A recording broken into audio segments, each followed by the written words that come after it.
कष्टभंजन सांगरपुर हनुमान स्त्री रूप में शनिदेव।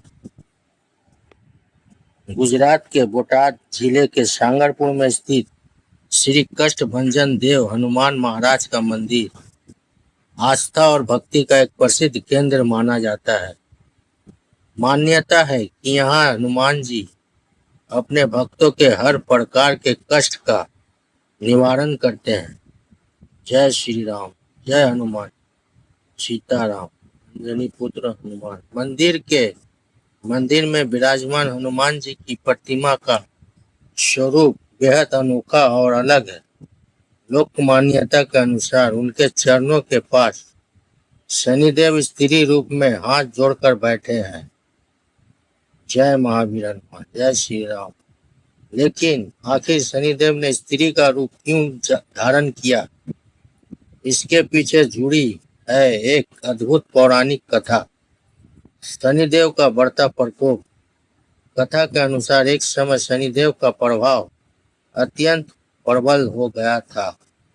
उनकी दृष्टि से राजा महाराजा से लेकर सामान्य मनुष्य तक परेशान होने लगे।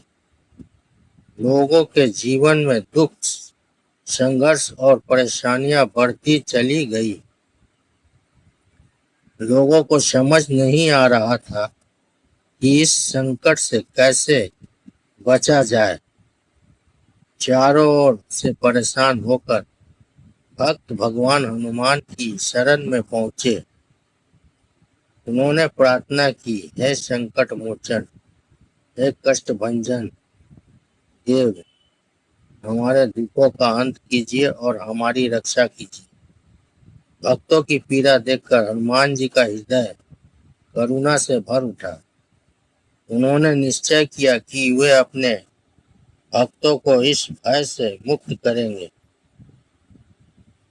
हनुमान जी ने अपनी गदा उठाई और शनिदेव की खोज में निकल पड़े। जब शनिदेव को यह समाचार मिला कि हनुमान जी अत्यंत क्रोधित होकर उनकी ओर आ रहे हैं, तो वे चिंतित हो उठे। वे जानते थे कि हनुमान जी अत्यंत शक्तिशाली है और उनके सामने युद्ध करना आसान नहीं होगा। शनिदेव ने विचार किया कि ऐसा कौन सा उपाय किया जाए जिससे हनुमान जी का क्रोध शांत हो सके। तभी उन्हें एक उपाय सूझा। शनिदेव ने धारण किया स्त्री रूप। लोक कथा के अनुसार शनिदेव ने अपना रूप बदलकर स्त्री का रूप धारण कर लिया। वे हाथ जोड़कर हनुमान जी के मार्ग में बैठ गए। कुछ ही समय बाद हनुमान जी वहां पहुंचे। उन्होंने देखा कि एक महिला उनके सामने हाथ जोड़कर बैठी हुई है। हनुमान जी रुक गए। उन्होंने अपनी दिव्य दृष्टि से पहचान लिया कि यह कोई सामान्य स्त्री नहीं, बल्कि स्वयं शनि देव है। हनुमान जी ने कहा, शनिदेव, तुमने यह रूप क्यों धारण किया? शनिदेव ने हाथ जोड़कर कहा, हे पवन पुत्र, मुझे क्षमा कर दीजिए। मैं आपकी शक्ति को जानता हूँ। मैं आपकी शरण में आया हूँ। हनुमान जी ने अपनी गदा नीचे रख दी। उन्होंने कहा, जो मेरी शरण में आ गए उसे मैं अभय देता हूँ, लेकिन तुम्हें मेरे भक्तों को अनावश्यक कष्ट नहीं देना हो। शनिदेव ने तुरंत हनुमान जी की बात स्वीकार कर ली। उन्होंने वचन दिया कि जो भक्त सच्चे मन से हनुमान जी की शरण में रहेगा, उसके प्रति वे दया का भाव रखेंगे। कथा के अनुसार शनिदेव ने कहा, हे कष्टभंजन देव, मैं आपके चरणों में रहकर आपकी शरण स्वीकार करता हूँ। और इसी मान्यता के कारण सांगरपुर में हनुमान जी के चरणों के पास शनिदेव के स्त्री स्वरूप की कथा प्रसिद्ध हुई, वे कहलाए कष्टभंजन देव। कष्टभंजन शब्द का अर्थ है कष्टों का नाश करने वाला। सांगरपुर के इस मंदिर में श्रद्धालु बड़ी आस्था के साथ हनुमान जी के दर्शन करने आते हैं। विशेष रूप से शनिवार के दिन मंदिर में बड़ी संख्या में भक्त पहुंचते हैं और हनुमान जी की पूजा अर्चना करते हैं।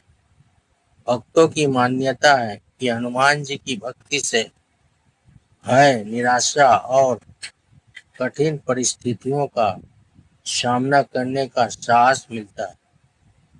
कई श्रद्धालु शनिदेव से जुड़े कष्टों से मुक्ति की कामना लेकर भी यहाँ प्रार्थना करते हैं।